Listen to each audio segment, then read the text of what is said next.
We are so fortunate tonight to have the opportunity to learn with Valentina Contest and Holly Lane from the UF Literacy Institute.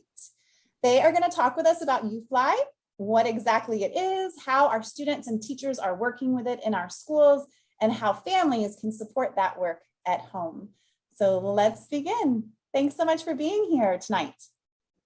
Thanks, Blake. And hello, everyone. It's nice to see you all here. And we were just going to go ahead and get started. We are very excited at the University of Florida Literacy Institute to be partnering with Alachua County Public Schools to create something, a really wonderful partnership. We have been piloting a project this year that has gone amazingly well, and we will be telling you a little bit about what this includes. So our agenda tonight, we're going to address a few things. We're going to tell you about UFLI, what the University of Florida Literacy Institute is. We're going to talk a little bit about how kids learn how to read words. That's going to be a big focus. Then we're going to talk specifically about UFLI Foundations, the program that the district is partnering with us to implement. And we will wrap up by talking about some different family resources, some of them specific to UFLI, and then some just general ideas of things that you can do to help your kids in reading. So we have a tool here. Valentina just put this in the chat, and this is a Google Doc that you probably want to either click on the link in the chat, or you can use the QR code on the screen to access. And this is a resource that has different things that we'll be mentioning during the webinar that will show you a little bit about how to use each of these tools. But this is something that you'll want to probably save the link to so that you can access it later and explore the different resources. So while we're talking tonight, there's two webinar features that we just want to make sure that you're aware of. The chat link at the bottom is if you post something there, everyone can see that, and feel free to post things. You can comment or ask questions there if you like, or if you want to pose something specifically to either Valentina or to me, then you can put it in the Q&A, and just the panelists can see that the questions there. And so we might reply, type out a reply to you during the session, or we might save it to the end. Or if it's pressing, we may even stop. Whoever's talking is hard to actually talk and see the Q&A at the same time. So don't be insulted if we keep talking when you put in a question. We will get to it before the end for sure. So a little bit about UFLI. We focus on two areas: teacher development and reader development. And where those two things overlap, where those two things connect, is where we consider that's where UFLI lives. We help kids by helping their teachers. So our full name is called the University of Florida Literacy Institute, but most people refer to us as UFLI or UFLI. One of the things that is really important that is kind of informing what all we're doing is the science of reading. And this is something that there's been a lot of popular press about lately. It's not new, it's been around for a long time, but this is just the accumulated research that informs how reading instruction really ought to happen. There's research from a variety of fields, including psychology and linguistics and neuroscience and education. And so one of the things that we've been working on to get teachers in Alachua County prepared to do higher quality reading instruction is to do professional learning in all of these different areas of the science of reading. And all of these inform the development of UFLI Foundations. So if you're interested in learning a little bit more, that's one of the things that we have as a link to this video, what is the science of reading? And the idea here is you could just learn a little bit more about the different fields that inform the science of reading and help us understand a little bit better about how reading ought to be taught. The main theory that grounds all of our work is called the simple view of reading. And this can be stated, the entire theory can be stated in one sentence. It's reading comprehension is the product of decoding and linguistic comprehension. And the word product is really important because this theory is often depicted as a mathematical formula. So a mathematical formula to help us understand reading. But in this formula, D equals decoding, and LC is linguistic comprehension, and RC is reading comprehension. So the idea here is that it's not just one plus the other. It's that these two things influence each other to result in or to produce reading comprehension. So, for example, if both decoding and linguistic comprehension are missing, there's no chance that you can have reading comprehension. So if both are empty, if those are not developed at all, you'll have zero reading comprehension. If both of them are fully intact or whole, 1 times 1 equals 1. You're very likely to have strong reading comprehension if your decoding and linguistic comprehension are strong. However, if one of them is missing, so maybe you can read words really well, but you don't understand spoken language, you're not going to be able to understand written language either when you read, which makes sense. And the opposite is also true. You might be able to understand spoken language well, but if you can't read the words, you're not going to be able to read and understand. So both of those are really important. If either one is weak, then reading comprehension will also be weak. If both of them are weak, then reading comprehension is even weaker. So what we're doing in UFLI Foundations is we're really focusing in on the decoding side of this equation.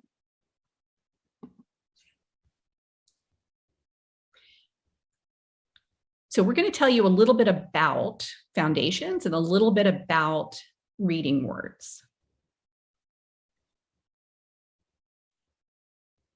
So the idea of why we're calling it foundations is that it really is important to build a strong foundation for kids' later reading. So there are a lot of different pieces of the puzzle that need to be built up and cemented together, that they need to be built strongly and need to be connected strongly in order to build larger ideas of reading comprehension. And so we're going to address a lot of these topics throughout the next few slides. In Alachua County, just so that you know kind of how this fits into reading, so children in kindergarten, 1st and 2nd grade are getting UFLI Foundations to address the D side of the equation, to develop their word reading skills. The district has also adopted a curriculum called Benchmark Advance, and they're using that to develop the LC, or the linguistic comprehension skills. And together, these are working to get kids to the point where they can read words and understand language well enough that they can read and understand text. So let's talk a little bit about what goes into reading words, what knowledge and skills are needed to read words. One of the most obvious is alphabet knowledge. You've got to know something about the letters. So what does it mean to know a letter, though? Here's the letter A, but I could ask you a lot of different questions about this. So for example, what's the name of this letter? What's the shape? So if I have a bunch of letters, can you point to the A? Can you recognize the shape of A compared to another letter? Can you tell me a sound that is associated with the letter A? And can you actually form the letter? Do you know where to begin, which direction to move, and where to end? All of those are part of knowing your letters. When we're talking about letter formation, there's some important things to think about here. So learning correct letter formation is really important. A lot of kids will start out really not knowing how to form. They'll just copy. And chances are the direction that they go, or the place that they start, or the place that they end up won't be the correct. And there is a correct way to form a letter.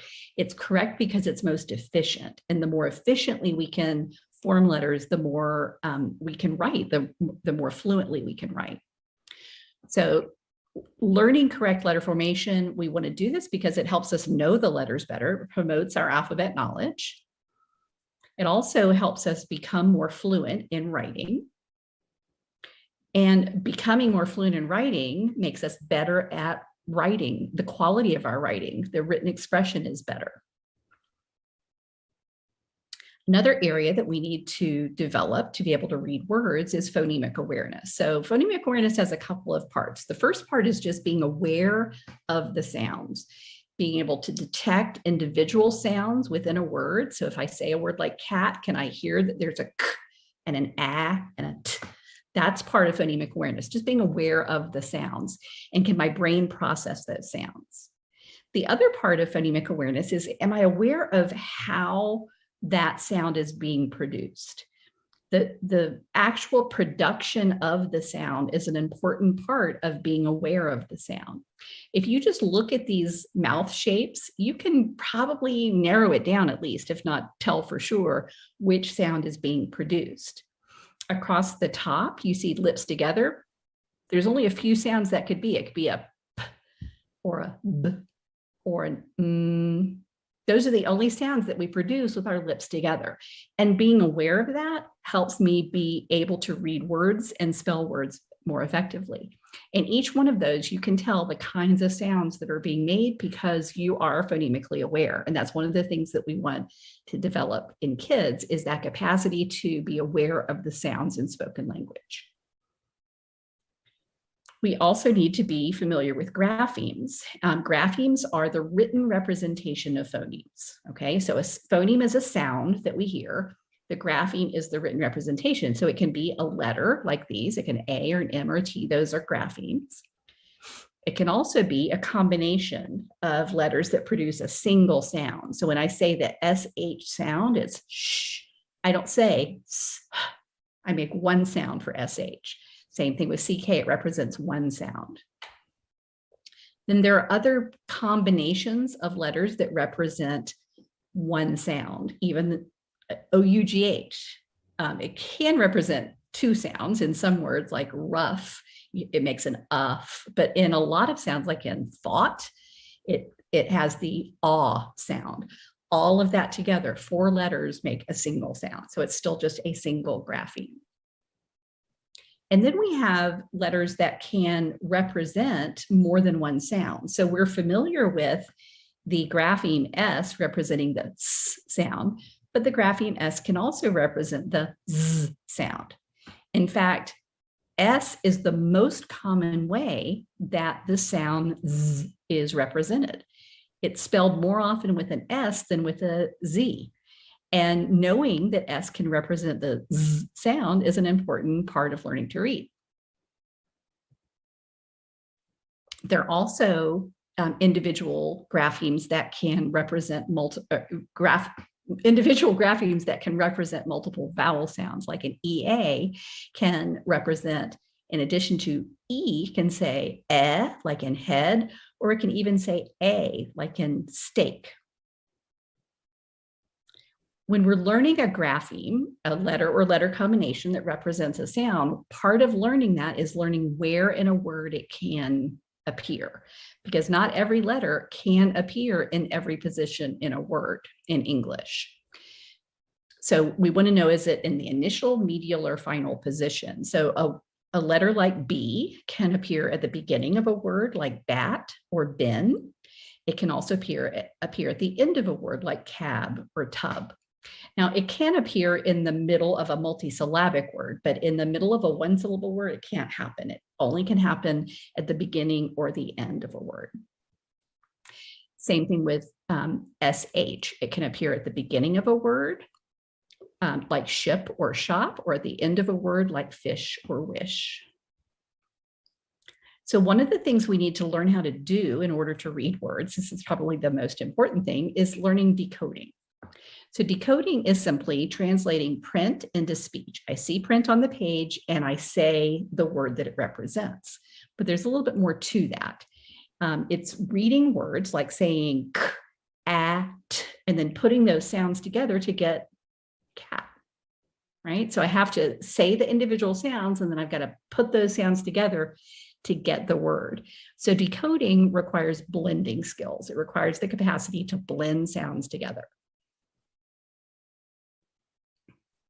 Encoding is the opposite of decoding. So decoding is figuring out how to translate print into speech. Encoding is translating speech into print. So I need to think about a word that I want to write, and I want to be able to spell it. So when I'm spelling a word, I have to segment the phonemes. I need to break them apart. And that process of listening to a word, thinking about what are the sounds in that word, at, and then saying, and then writing each one of those phonemes down is encoding or spelling. And both of these are things that we have incorporated into the UFLI Foundations program. So basically the ultimate skill that we want kids to develop is something called orthographic mapping. Okay, so we want them to be able to do this whether they're encoding or decoding words. The process of orthographic mapping is connecting phonemes and graphemes in such a way that we can learn a pattern, a sequence of phonemes and graphemes to the point where a word is part of our memory. We've seen that connection enough times that now it's cemented in our memory. So for encoding, what that would mean is we would think of a word like frog, and I want to spell the word frog. I have to think about how to do that. Well, first I need to segment the sounds in frog. G. Okay, there are 4 sounds in frog. Then I need to think about, well, which letter makes each of those sounds? I can make that with an F. I can make that with an R. I can make that with an O. And G, I can make that with a G. I've now spelled or encoded the word frog. If I am decoding, I'm doing the opposite process. I see the word on the page, and I've got to figure out, well, what word is that? That just is some squiggly lines. Let me think about what those squiggly lines represent. So that first one is F, that represents that F sound. R represents the R sound. O, that represents an ah, and G, the G represents G. So now I've got the sounds, G. I can put those sounds together, and I get the word frog.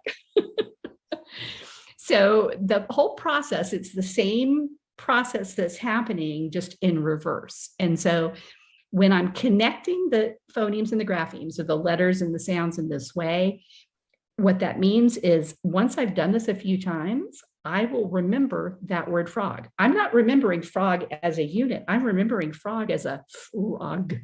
I'm thinking about the sounds and I'm putting those sounds together. That's what really reading words means, not memorizing them, but sounding them out. The same thing that happens with frog can happen with words where there isn't a one-to-one correspondence. So in frog, each sound had one letter and each letter had a sound. In the word fish, it's a little different. We've got 4 letters still, but this time we only have 3 sounds. Ish. So what I have to learn is that when I see an S and an H together, that represents a single sound. Shh. I just want to automatically know that when I see SH together, that it makes a different sound than the S and the H make separately. The same process for encoding and decoding happens, but instead of a single letter sound correspondence, it's the whole connection, the whole grapheme that I need to connect with the phoneme. And in this case, the grapheme is 2 letters. The really cool part about orthographic mapping is this happens in our heads even when we're learning what are considered irregular words. So a word like said, we think of that as a word that we just have to memorize. That's how they've traditionally been taught. Words like said have been on flashcards and just, we have to memorize it as a whole unit.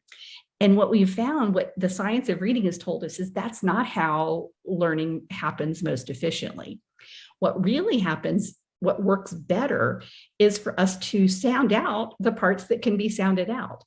And the beginning and ending of said, those letter sound correspondences are exactly what we would expect. The only part that's unusual is that that middle sound, is represented by an AI, or the middle grapheme, AI, represents the sound instead of what we might expect.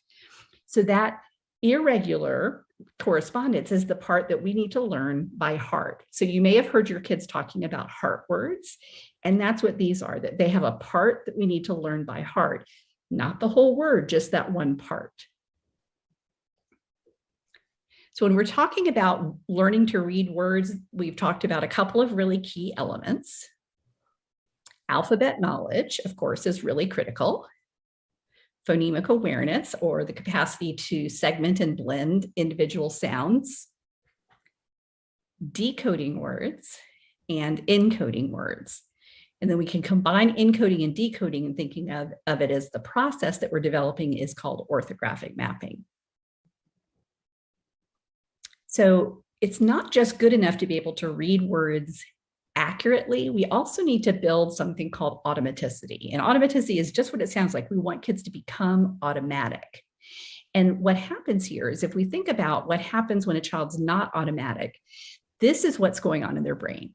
There's so much mental effort devoted to decoding words that there's hardly any left over. There's hardly any capacity for thinking about it left over to devote to understanding the text. If a child is not automatic, if they are automatic, then they get to the point where they don't have to think about decoding because they're doing it so quickly. And that means they've got all of that leftover cognitive effort that they can devote to understanding what they're reading. So this idea is that automaticity with reading words allows the working memory, or the cognitive capacity, the cognitive load, to be devoted to comprehending rather than just getting to the words. So the whole process of really helping kids learn those letter sound correspondences and how to blend and segment to decode and encode words is to get them to the point where they can do it without thinking. And if you think about any skill you've learned to the point where you don't have to think it anymore, you just do it. It could be you might play the piano effortlessly, or you might drive a car without thinking about it. I do that way too often. I'll drive across town and forget. I won't even be able to remember how I got there. I'm just, I drove. It's so automatic. And that's what we want kids to be able to do when they're reading. They're not thinking about it. Proficient adult readers don't think about the letters and sounds as they go, but they're still processing it. They're just doing it so instantly that they don't have to think about it, and they can focus on the message that the author is wanting them to get. So this brings us to UFLI Foundation. So we created this program at UF in order to teach all of the skills that we've just been talking about. And some of the elements of instruction that are built in are really important. So one key element is that it's explicit instruction. Explicit instruction simply means that it's very clear, it's direct, it's unambiguous. There's no question about what I want you to learn from this. Explicit instruction is constantly checking to make sure that the kids are understanding it, they're actively participating, and very importantly, they're getting a lot of practice. They're getting so much practice that they can't help but become automatic in these skills, so they don't have to think about them anymore. The instruction is also systematic, and systematic just means that it's logically sequenced, that we teach the easy stuff first, and then we build on that to teach the more complicated things. What we're teaching builds on the prior knowledge that kids have, and it proceeds in manageable steps. These are little baby steps we're taking kids through. It's not big leaps. What we did was design this as a scope and sequence. So the scope and sequence of a program, the scope is what is included, and what we're teaching is mostly grapheme phoneme correspondences. We also include some morphemes, or prefixes and suffixes and such. But these are all little word parts. That's the scope that we're teaching. The sequence is the order that we've decided to put them in. And we've chosen this order very deliberately based on what kids tend to learn more easily. We put the easiest stuff first, and we put the hardest stuff last. This scope and sequence covers kindergarten, first and second grade. So all of the lessons that kids need are built in here, and the teachers can decide which parts that their class needs specifically. We have suggested lessons for each grade level. So for kindergarten, the ones that are highlighted here are the ones that we focus on. And then in first grade, the middle part of the scope, you see there's some overlap. first grade covers some of the things that were covered in kindergarten. And then in second grade, they'll cover some of the things that were covered in kindergarten and first, but they're just kind of picking out the review of those skills and then focusing on the more advanced things in second grade. So the scope and sequence is a really important part of the program. The other important part is the actual lesson itself. Every lesson in UFLI Foundations follows these 8 steps. And we're going to take you through a little bit of the details about each of the steps just so you know what it looks like. And I'm going to turn it over to Valentina to do this part. Thanks, Dr. Lane. Good evening, everyone. Like Dr. Lane mentioned, the lesson does have 8 steps, and a lot of the concepts that you'll see listed here are things that Dr. Lane discussed as being critical for students learning to read. We think about steps 1 through 4 as a warm-up and review for students at the start of each new concept. Then they get a very explicit introduction to that new concept that you saw laid out in that scope and sequence.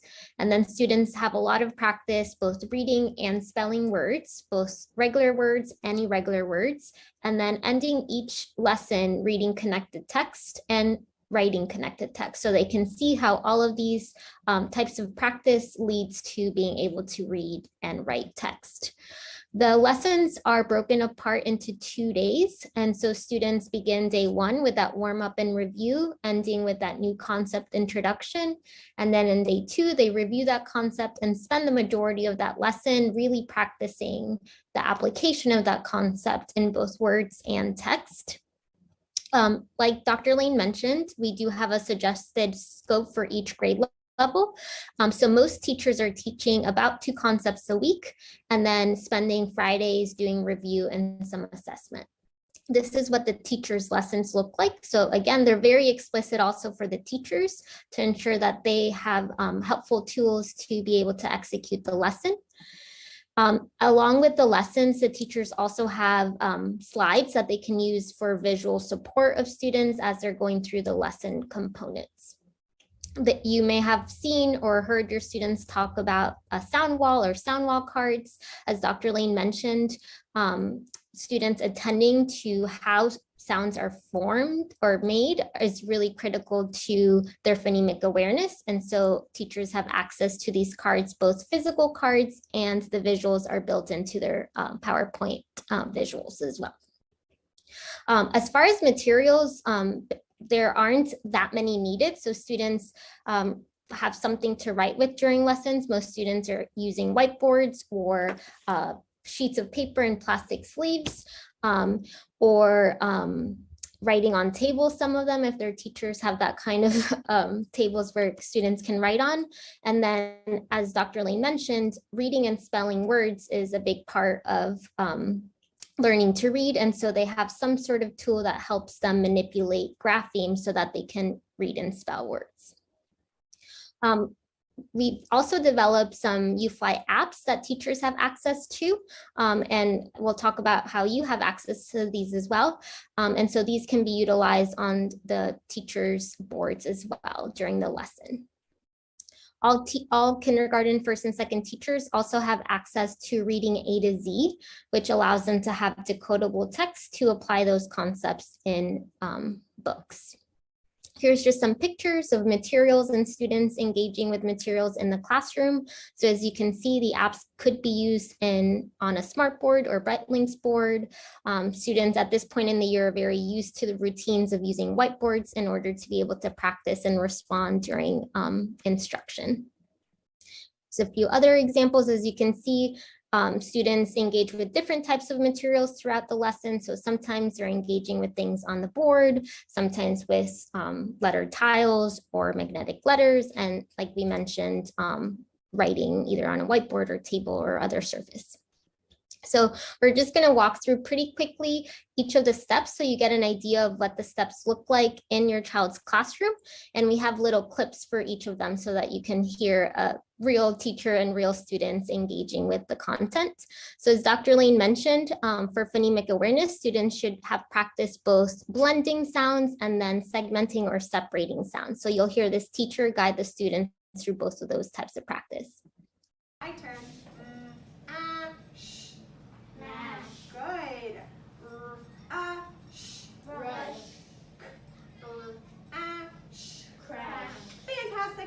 going to switch and I'm going to tell you the word and you are going to tell me each sound and we're going to use our counted sound. So watch me. The word is shin. In. Let's try it together. Ready? Shin. In. Fantastic. So one of the things you saw the teacher utilize as well is teacher modeling. So when students were first learning some of these routines, teachers did a lot of modeling so that students knew how to respond and how to engage with the different lesson steps. My turn. The second step is a visual drill, which helps just get students to be more automatic at being able to see those graphemes and say the sound or sounds that those graphemes represent. So here's an example of that. S says and. So there was an example with that S. So these students had already learned that S can make two sounds, so that teacher prompted the students to say both sounds for that letter or grapheme. In the auditory drill, students practice in the opposite way. So the teacher says a sound or a phoneme and they write the grapheme, so letter or letter combinations that make that sound. As students move through the scope and sequence, this becomes more difficult because they're learning different ways to spell a sound. So for example, for the k sound, at this point in the lesson, or the scope and sequence, students have learned that C can make that sound, K can make that sound, and also CK can make that sound. So all of this repeated practice and review during the lessons is really helpful, again, to be able to do it in isolation, but then also connect this to spelling words. The next sound is spell. Is good. Erase your boards. So again, teachers have a lot of flexibility with the materials, but the routine is the same, where they're saying the sound and the students are representing the letters that make that sound.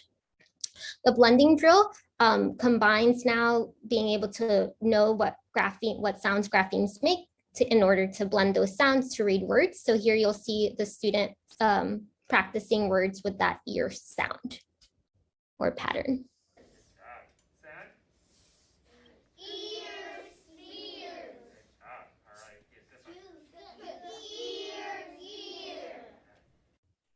So this was a very short clip, but you'll see that, again, depending on what review concepts students are having in their lesson, that the teacher chooses words to review that concept.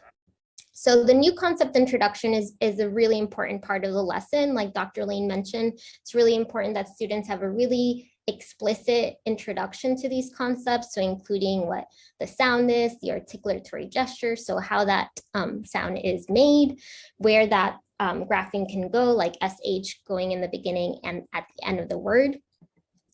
And so part of that, again, is discussing that sound and also pointing that out for students.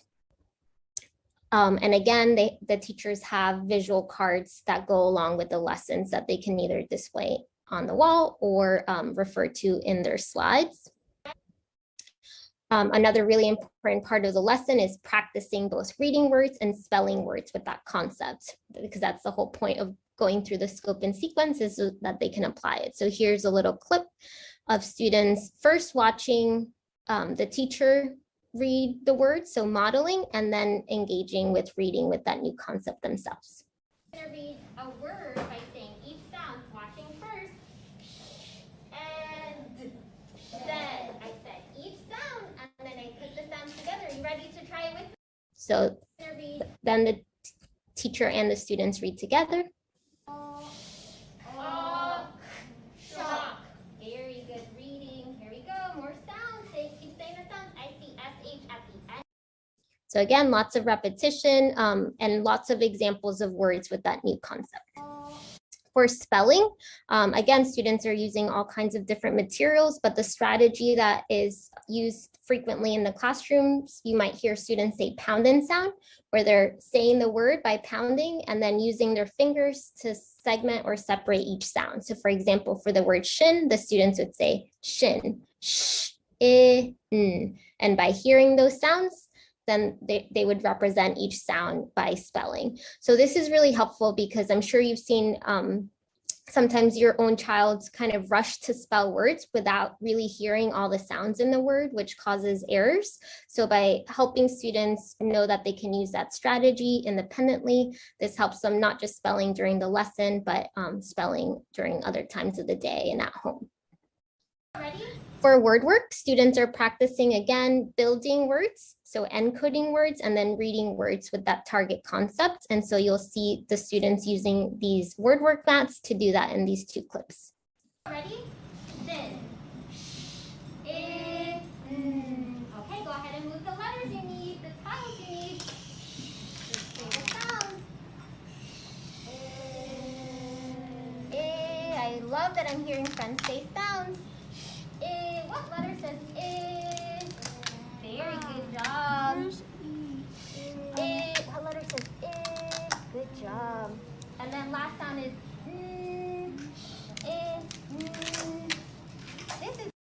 And after they spell words, they read the words. One of the emphasis really, again, is helping students attend to all the sounds in the word. And again, getting more automatic at identifying what letters or letter combinations make those sounds. So here you see the students using the same type of tool now to practice reading words. And you'll see that the students are touching each tile as they read the words, another great strategy when students are learning to read. So you'll notice that in the video clip. Let's read together. Shop. Such good reading, friends. So using their fingers helps them again separate or segment each sound to put together to read the word. Irregular words, like Dr. Lane mentioned, you may have heard your child talk about the part that we have to learn by heart or heart words. And so teachers teach these words by pointing out the part that's irregular, so that the part that doesn't follow the rules, like in the word want, that A is that tricky regular part. But what's important for students to know is that the other letters in the word make their typical sound. So again, this is not a word that they have to memorize as a whole. They can use what they know of those other sounds to remember and to read this word want. And the practice includes both reading these words and spelling those words, because both of those processes help each other. So by students practicing spelling, it's helping their reading, and by having repeated practice reading, it supports their spelling. Oops. The lessons also have sentences that students can read and spell, again, that target that concept, so provide that really focused practice with that SH in this lesson. And teachers also have access to those books that further help reinforce the application of that concept. Like you see in this book with the shell shop, the focus is that SH saying shh, and you see that sound repeatedly on the page in that book. So I'm going to hand it back off to Dr. Lane to talk a little bit about weekly spelling tests, and then we will get into how you can support your kids at home. Well, one of the ways that you can support them is actually supporting them for these weekly spelling tests. So the way that spelling has been taught for decades, and we were probably all taught spelling this way, is you get a list of words at the beginning of the week, you spend all week memorizing them, you get tested on them on Friday, and then you never think about those words again. And what we know, we've always really known, is that that didn't work very well. We know that if we come back a couple of weeks later, ask kids to spell those words from the test that they got 100 on, they might be able to spell half of them. It's just very commonplace, but we've just perpetuated this silly approach to teaching spelling. So what kids are getting during foundations is really a lot of practice thinking about the sounds in the words and how to represent those sounds in writing. As you saw, they were writing a lot of sounds, they were writing actual words out. And this process actually helps them learn the process of spelling, not just memorizing, but thinking about the different phonemes and graphemes and orthographically mapping the words so that those are connected permanently. And so rather than send home a weekly spelling list for that kind of practice, we really want to get our kids focused on learning these particular concepts that we are teaching. So what we're doing in this process is we're having a little different kind of spelling assessment. We're using the assessment to determine which kids need more support on which skills, but what you're seeing looks a little bit different.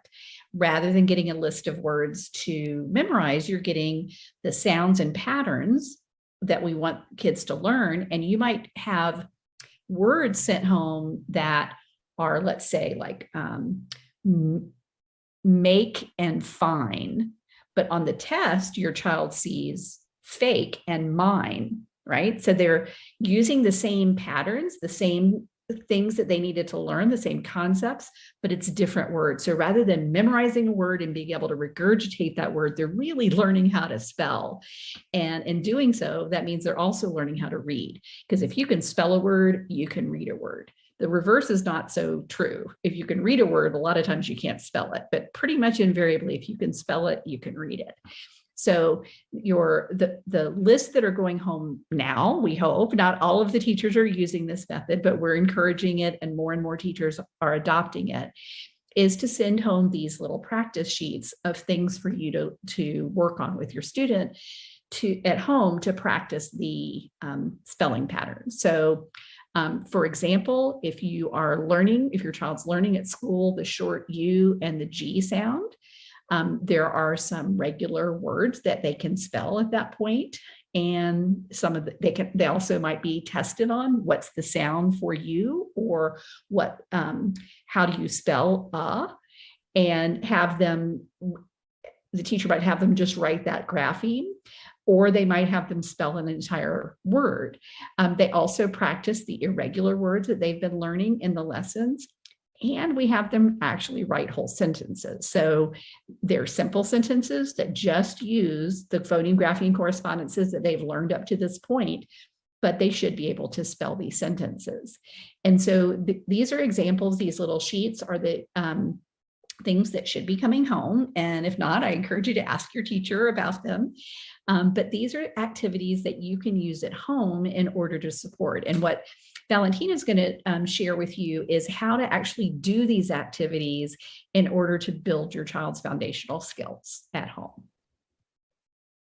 So as Dr. Lane mentioned, we'll go through different parts of those sheets, and you'll actually see clips of a father and son working on different parts of the sheet and giving you different ideas of ways that you can incorporate it for home support.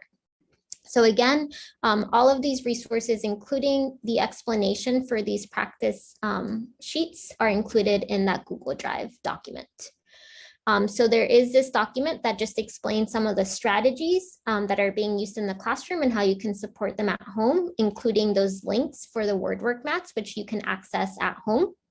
And then this sheet explains each section of the home support sheets for you so that you have a better understanding of what is coming home and how to use that content to practice at home.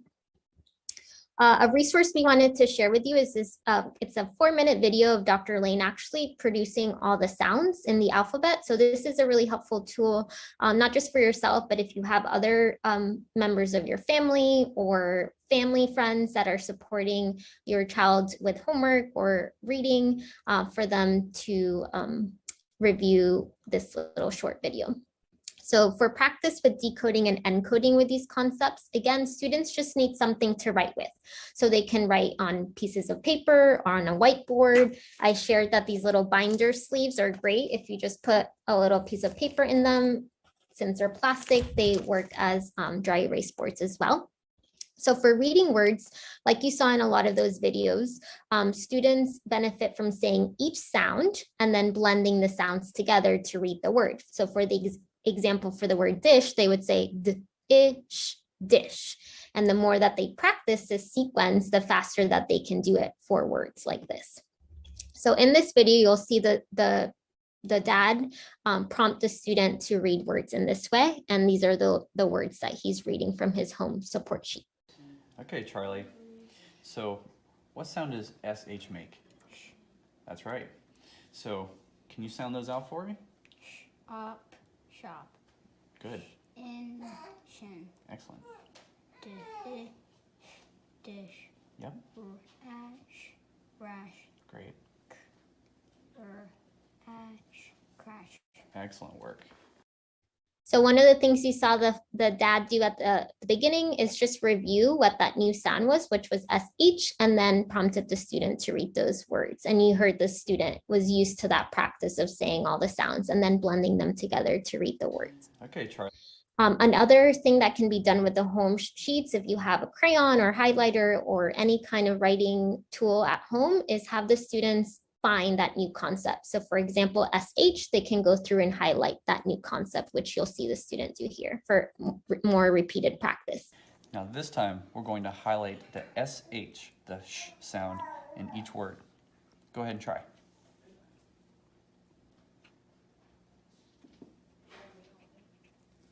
Excellent. Good job. There we go. One more. Great work. So again, that helps emphasize that that's that new concept and that those two letters come together to make one sound. And he could have had him reread the list of words again after highlighting as well.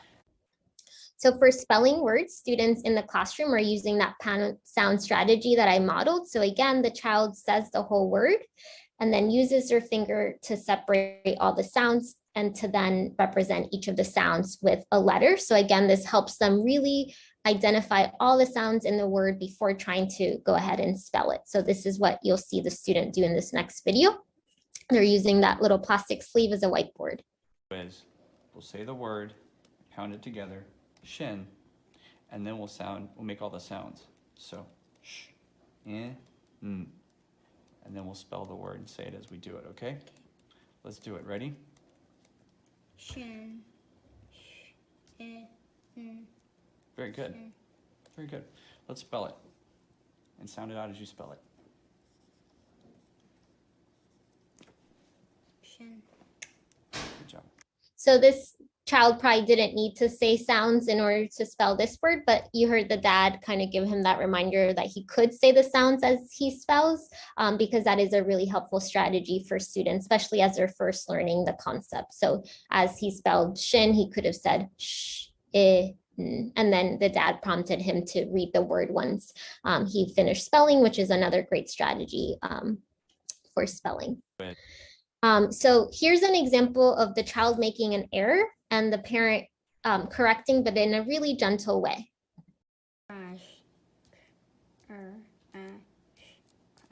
Excellent. Now we're going to spell it out and make the sounds as we spell it out. Okay? Okay. Give it a try.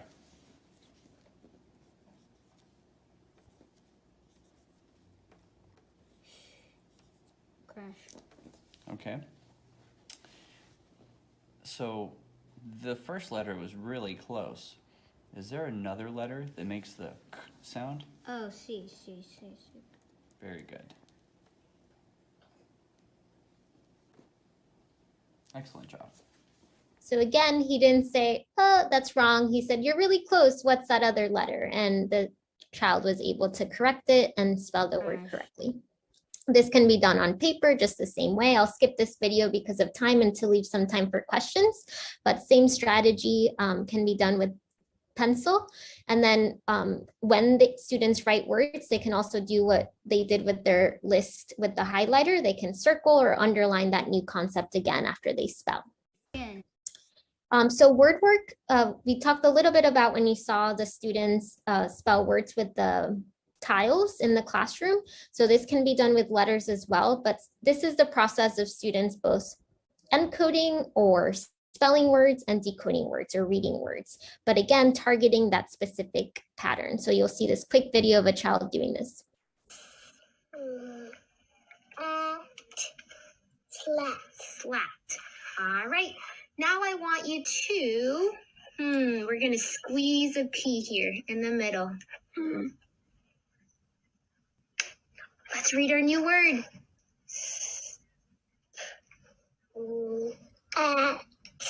Splat.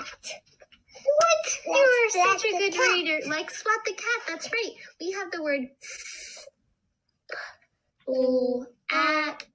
splat. Can you make the word split? But listen to the sounds. It. What do you need to change? The A in the Good spelling. And what word do you have? Split. Split. All right, now we're going to take away a letter. Can you take away the letter that says P? Put it down at the bottom. Good listening. Okay, can you slide the S over? And let's read our new word, tracking underneath. Slit. Good. What's your new word? Slit. So a lot of repetition of reading words, spelling words, and the letters, and if it's letters or tiles, that helps the students attend to the different sounds as they're changing words to spell new words. So on the home support sheets, you'll have little chains similar to the ones that you heard me do with that student. And again, these target that new concept, for example, SH. And then there's a little sample script that helps whoever's working with the child work through making words or reading words. And students can use paper pencil, the whiteboards. We have a resource with letter tiles or the word word mats for this.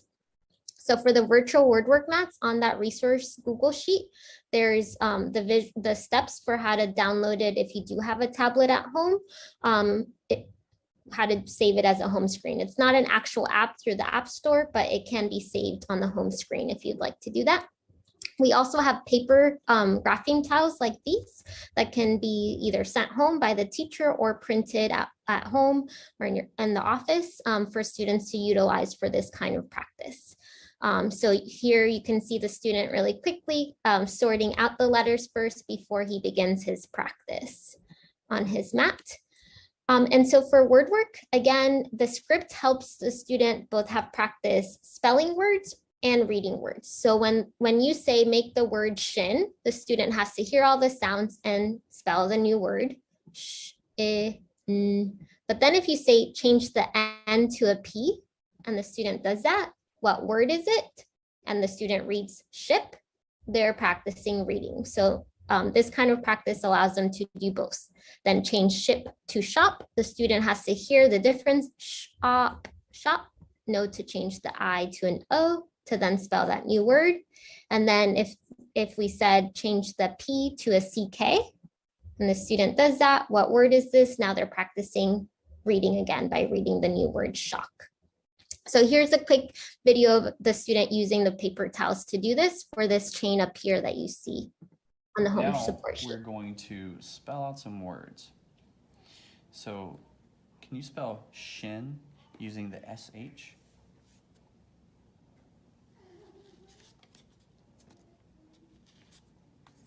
Shin. Great job. All right, so now let's replace the N with a P. Can you do that? Mm-hmm.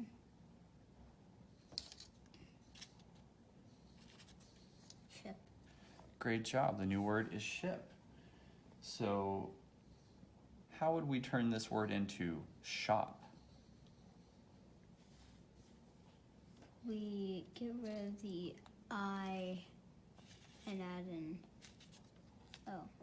That's correct. Now, this can also be done with whiteboard or paper pencil as well, same kind of directions. So you'll see that with this. Mash.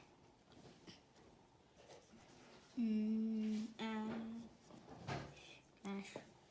Good job. Now, erase the M and place an L and tell me what word that is. He has a little napkin, but he's using his fingers. Good job. And then there are irregular words listed on there. And for the home support sheets, we did point out the part that gets discussed at home as needing to learn it by heart, but all the other parts of the word can be sounded out. And then there's always sentences to provide the students, again, practice applying it in text, so students can practice reading these words, spelling these words, highlighting those new concepts in the words, and repeatedly as well. And once the student has moved on from this concept, these are great sheets to keep around the house too for practice later on as well. So here's a quick video as our time wraps up of the student reading and rereading some of the sentences. We go to the shop. Very good. Now can you read the sentence all together? Okay. We go to the shop. Great job. So you heard the student stop to sound out shop. And so the dad said, can you read it again? Again, for that repeated practice to be more automatic and fluent with that sentence reading. There is access to decodable books for students both in the classroom and at home through Reading A to Z. And so through your child's My Portal, you can access through the supplemental channel. And it's this little robot here with the yellow icon. And their portal should look like this with their teacher's username and then their name. If you click their icon, they have some sort of password usually, and then they can access books either that are assigned by the teacher. So you'll be able to see those there. For example, if the child was learning SH that week, you'd see if the teacher assigned it, that book in there for both reading like this or for listening. So this is great practice at home too. If students can't maybe read it independently yet, they can listen to it and track along. And also, if the teacher isn't putting them in the My Assignments section, you can also search for the books by clicking Early Reading and then searching decodable books and then typing in through the Finder to search the book. All these directions, the step-by-steps are in that home resource sheet in the Google Doc. There's also the list of books. So if you're not sure which books go with what concept, you'll know which concept it is based on your child's home support sheet or any kind of communication that's going home. So you can find the books that go along with lessons. Not all lessons have books, but again, these books can be reread from week to week as well, especially if your child maybe had more difficulty with a specific concept. On that resource, we also have some printable games that can be used for reading words, but we are almost out of time, so I'm going to hand it back to Dr. Lane.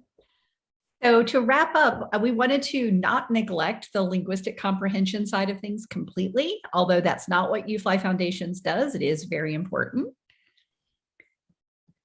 So we wanted to just give you a couple of really simple strategies that you can do to support your child's language development. So one of the biggest things is reading aloud to your child and really discussing books with them, getting them to think about what's going on in the books, have conversations, talking with them. And talking can happen all over the place. So giving kids opportunities where there are lots of cool things to talk about, like a trip to the museum is great, but you can also do a lot of talking with kids just during family gatherings, family outings, or even in kind of routine, boring things like going to the grocery store. Talk about what's there, have conversations with your kids. That's the biggest, most important way to develop their language skills, which also contributes to their reading skills in really important ways.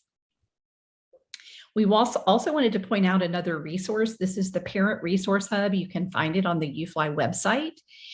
This has activities for kids of all ages. So if you have younger or older kids, not just kindergarten through second grade, there are other kinds of activities and resources to support you in things that are related to their reading. So their oral language development and their reading skills. We are really excited that you were here tonight, and we appreciate all that you all do to support your kids. And we hope that you enjoyed this quickie little webinar about UFLI Foundations. Thank you so much for coming. And we have, I think, is it one thing in the chat? And if you have any other questions, if you want to put them in the chat, or you can also email us if you have questions about foundations, we're happy to address them. So you can put questions in the chat or in Q&A, or we can, we'll do our best to answer them. So let's see, in the chat, we have a question that says, my child is in kindergarten and has been coming home with these sheets that say things like the A says its name in same, but doesn't in Sam. I'm amazed she knows such concepts and uses it to read her own books. Are there resources we can use to support using similar simple language? I would not have thought that the A says its name. Is there a list of those kinds of resources available? So that's a really good question. There are all sorts of resources out there. It's really hard if you don't know what you're looking at to determine which of the resources out there are good ones. So I really do encourage you to go to the UFLI website. We have tons of free things that you can download that can support this kind of learning. Not all of it has that kind of language available specifically, but we can also, if you wanted to email us at the email address that Valentina put in the chat, we can also send you some links to some good resources as well. One of the things I wanted to mention, Dr. Lane, is that this feedback and these types of questions are great as part of the pilot year, because we've actually started for more complex concepts like those suffixes and things like that. We've started to put little explanations so that families know how a child is learning it at school. So that's something that we could do with other concepts like that. You know, doing a little note that says your child may have learned it as bossy E, or that it says its name. So that's really helpful feedback for us. So thank you so much. Yeah, the parent resources are the things that we're just really getting started beyond the weekly spelling test. We don't have a lot of other things available yet, but that's going to be a big focus for our team that over the next several months is to get those resources built out. So any ideas that you have of things that you think would be helpful, please share, and we might actually create them. Oh my gosh, I am so excited. I have taught kindergarten, first and second grade throughout my career in different years and places. And this is so exciting. And the thought that this is offered and supported in our schools across the district, Alachua County Public Schools, oh my gosh, because this foundation is going to support kids to have that academic success through the years. So thank you all so much for sharing your expertise. For friends who are here that like to come to our Parent Academy webinars on the regular, next week our programming is going to connect to our focus on college and career readiness. And we're going to have support focused on interview skills. So this can actually be targeted to supporting our caregivers, our parents, our family members, and our older students interviewing for any kind of a level of a job. So we're really looking forward to those experts. And we are also so grateful to Drs. Holly Lane and Valentina Contessa for sharing your expertise today. Thank you all so much. Have a wonderful Thank you. Thank you for having us. It was delightful to be here. Our pleasure.